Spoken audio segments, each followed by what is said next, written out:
जय गुरुदेव मेरे प्यारे साथियों, मैं इंदिरा रावत राजस्थान अजमेर से। और साथियों, कैसे हो? ईश्वर की दया से अच्छे ही होंगे। प्यारे साथियों, आज मैं आप लोगों के लिए बहुत ही खूबसूरत और मोटिवेशनल और आध्यात्मिक कहानी लेके आई हूँ। भगत के वश में हे भगवान। ये कहानी धन्ना जाट की है। तो धन्ना जाट का जन्म एक सामान्य परिवार में हुआ था और उनके पापा जी मुख्य रूप से खेती का काम करते थे और साथ में गायें चराने का भी काम करते थे। तो एक बार धन्ना जाट के परिवार के अंदर उनके कुल गुरु त्रिलोचन जी कहीं यात्रा करने गए थे। तो यात्रा करके वहाँ से निकलते वक्त उनके घर में आकर रुके और घर के परिवार के सभी सदस्य उनकी बड़े भाव से सेवा करते थे। तो जो पंडित जी थे वो शालिग्राम भगवान की पूजा करते थे। रोज़ सवेरे उठकर नहा धोकर वो शालिग्राम जी के जल फूल पत्तियाँ और खाने में भोग लगाकर और आरती करके फिर खाना खाते थे। इस प्रकार वो भगवान की जो सेवा शुश्रूषा करते थे उसको देखकर धन्ना जाट को बहुत अच्छा लगता था। धन्ना जाट उस टाइम बहुत ही छोटा बच्चा था, लेकिन इस प्रकार भगवान की पूजा करते हुए पंडित जी को देखकर उनको बहुत अच्छा लगता था। तो इस प्रकार उन्होंने एक बार उन पंडित जी से बोला कि मुझे भी ये शालिग्राम जी भगवान मुझे भी चाहिए। और वो हट पकड़ के बैठ गया कि मुझे चाहिए तो चाहिए। ये सुनकर पंडित जी सोच में पड़ गए कि ये मतलब भगवान मैं इनको कैसे दे सकता हूँ। इनका तो मैं बहुत विधि विधान से और नियमों से इनकी सेवा शुश्रूषा पूजा भोग लगाना और सब कुछ करता हूँ, तो मैं ये बच्चे को दे नहीं सकता हूँ। लेकिन वो बच्चा मानने को तैयार नहीं था। तो फिर वो सोचने लगा कि कुछ ना कुछ तो उपाय सोचना होगा। तो एक बार बड़े सवेरे ही वो नदी में नहाने गए और वापस आके जब शालिग्राम भगवान जी की पूजा शुश्रूषा कर खाना वाना देकर बैठे थे, तो कुछ बुजुर्ग लोग उनके पास में बैठे थे। तो पंडित जी ने बोला कि ये शालिग्राम भगवान की मूर्ति के लिए बहुत ज़्यादा परेशान कर रहा है, तो क्या किया जाए? तो उन लोगों ने कहा कि बच्चा ही तो है, इसको कोई एक अच्छी सी कोई शिला लेकर और इसको दे दिया जाए। बच्चा ही तो है, जिद पकड़ के बैठा है तो मान जाएगा। पंडित जी ने यही सोचा। जब वो नहाने गए थे तो एक अच्छी सी बड़ी सी शिला लेकर उसको अच्छे से साफ आप करके लेके आए और अपने पास में रख दिया। और फिर धन्ना जाट को बुलाकर बोला कि बच्चा तुझे कौन से भगवान चाहिए? मेरे पास दो भगवान है, एक तो छोटे भगवान और एक बड़े भगवान। तो धन्ना जाट ने बोला कि मुझे तो बड़े वाले भगवान चाहिए। और पंडित जी भी यही चाहते थे कि ये बड़ा भगवान ही मांगेंगे शायद। तो उन्होंने खुशी खुशी उसको दे दिया और उन्होंने उसके बारे में पूछ लिया था कि आप क्या क्या करते हो, कैसे कैसे करते हो। और उनको देखा ही था तो उनको सब मालूम भी था। तो दूसरे दिन पंडित जी सब चले गए और धन्ना जाट ने सोचा कि जिस प्रकार पंडित जी करते थे उसी प्रकार मैं भी इनकी सेवा पूजा और भोग लगाना आरती वगैरह सब करूँगा। तो वो उसको हमेशा अपने साथ ही रखते थे। तो उनकी माताजी उनको गाय चराने के लिए भेजी, तो गुड़ और रोटी और ऐसा कुछ बांध के उनके साथ में भेज दिया। तो धन्ना जी ने सोचा कि मैं खेत में जाके ही भोग लगाऊंगा और खाना खा लूँगा। वो खेत में पहुँचने के बाद में एक स्थान पर उन शालिग्राम भगवान जी को विराजमान करवा दिया और उनके थोड़ी पूजा वूजा करके दिया बत्ती करके और फिर उनको भोग लगाने के लिए जैसे ही बैठे तो उनको पता था कि पंडित जी भोग लगाते थे।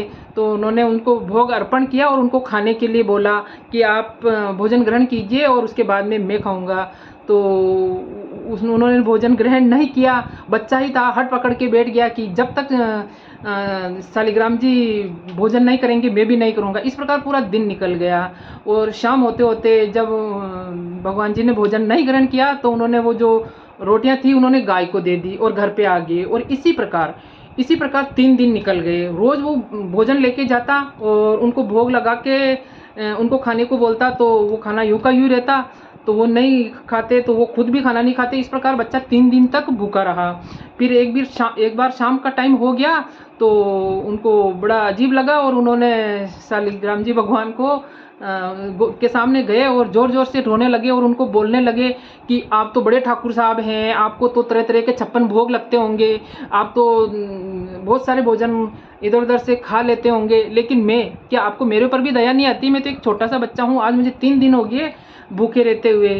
तो उसकी अंदर की भावना को देखकर, उसकी भक्ति भावना को देखकर ठाकुर जी प्रकट हुए।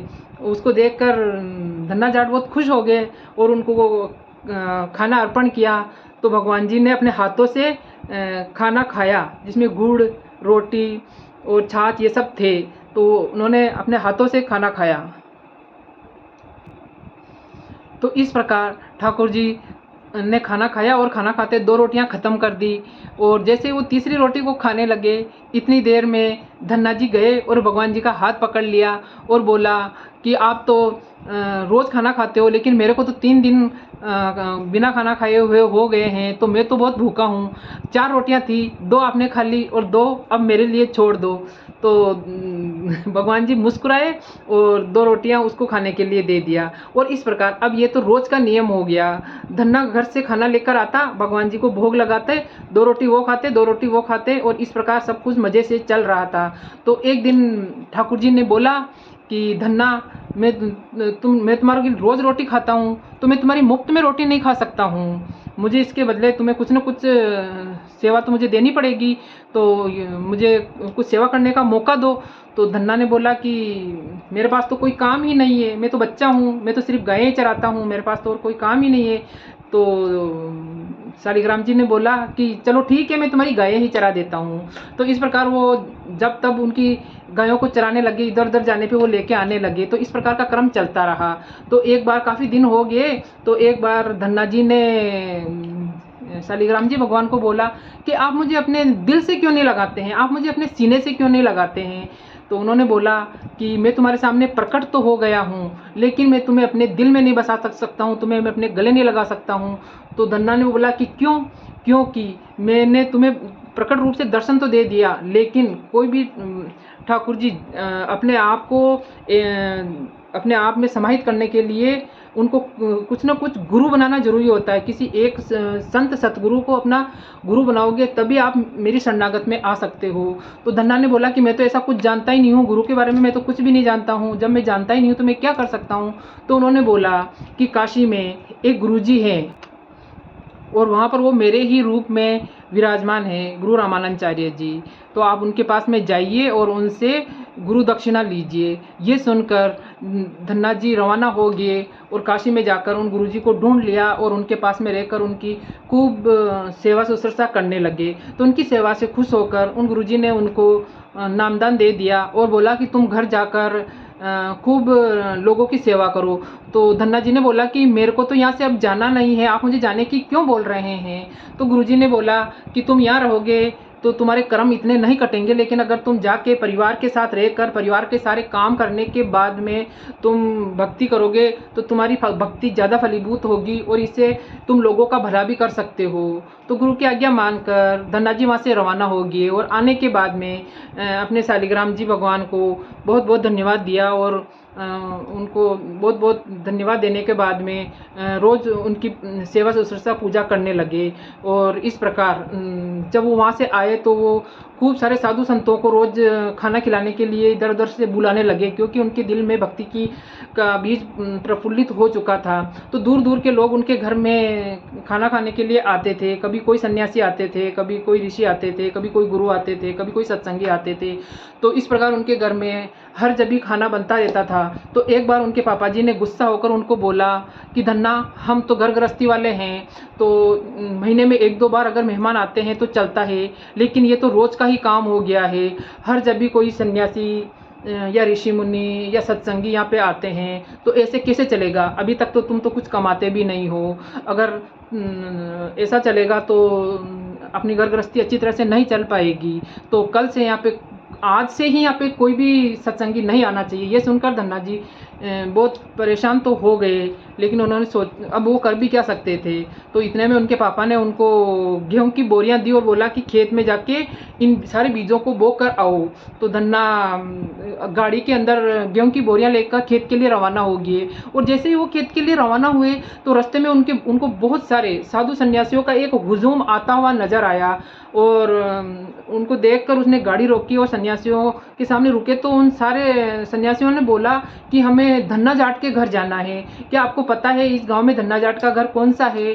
तो हमें उनसे मिलने जाना है, क्योंकि हमने सुना है कि वो रामानुजाचार्य जी को गुरु बना के आए हैं और साधु संतों की बहुत सेवा शुश्रूषा करते हैं और उन्होंने छोटी उम्र में ही भगवान को प्राप्त कर लिया है। तो ये सुनकर धन्ना जाट थोड़ा सा शक पका तो गए, लेकिन उन्होंने सोचा कि अब मैं इनको सबको घर पे लेके जाऊंगा तो पापा जी बहुत नाराज़ होंगे, तो उन्होंने उनको नमस्कार करके बोला कि आप जिसके घर पे जाना चाह रहे हैं वो धन्ना जाट मैं ही हूँ और मेरा प्रणाम स्वीकार करें। तो ये देखकर वो बहुत खुश हुए कि जिसके घर हम जाना चाह रहे थे वो खुद ही हमें मिल गए, तो चलो घर चलते हैं, सभी ने ऐसे बोला। तो उसने बोला कि घर पर अभी कोई भी नहीं है, क्योंकि उनको पता था कि घर में जाते ही डांट पड़ने वाली है। तो उन्होंने बोला कि घर पे तो अभी कोई नहीं है, पहले अपन खेत में चलते हैं। तो उन्होंने बोला कि चलो ठीक है, हमको तो आपसे मिलना था, आप कहीं कहीं पर भी लेके जाएं। तो खेत में जाकर उन्होंने सभी ऋषि मुनियों को एक पेड़ की शीतल अच्छी सी छाया के अंदर उनको बिठा दिया और बोला कि आप थोड़ा यहाँ पे विश्राम कीजिए और मैं आपके लिए आता हूँ। तो जो उनके पास धान की बोरियां थी वो बाज़ार में लेके गए और उन धान की बोरियों को बेचकर उससे खाना पानी का राशन वगैरह का सामान लेकर वापस आ गए और खेत में ही बैठकर सारे सामान लेकर आए और खेत में बैठकर दाल बाटी और चूरमे का प्रसाद बनाकर सभी को खाना खिलाया और सभी बहुत खुश हुए और वो सब उसको बहुत बहुत आशीर्वाद देकर और मालिक की बातें करके वो चले गए। अब परेशानी यही धन्ना जाट के सामने कि जो गेहूं की जो बोरी थी दो, वो तो उन्होंने बेचकर उसका राशन पानी लाकर सारा खाना उन्होंने साधु संतों को खिला दिया।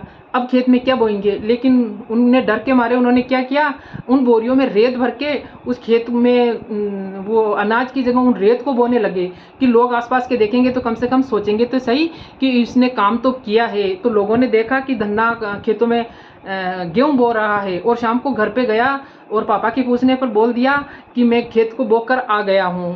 कुछ दिनों के बाद में गांव के कुछ लोग उसके घर पे आए और बोले कि आपके खेत के अंदर तो इस बार बहुत ही शानदार गेहूं और उसकी बालियां बहुत ही शानदार उगी है और एक एक बीज बहुत ही अच्छा खिला है, ऐसा लगा है कि नाप नाप के बीज डाला है। तो धन्ना समझने लगे कि ये लोग मेरी हंसी उड़ाने के लिए बोल रहे हैं, क्योंकि मैंने तो खेत में कुछ बोया ही नहीं।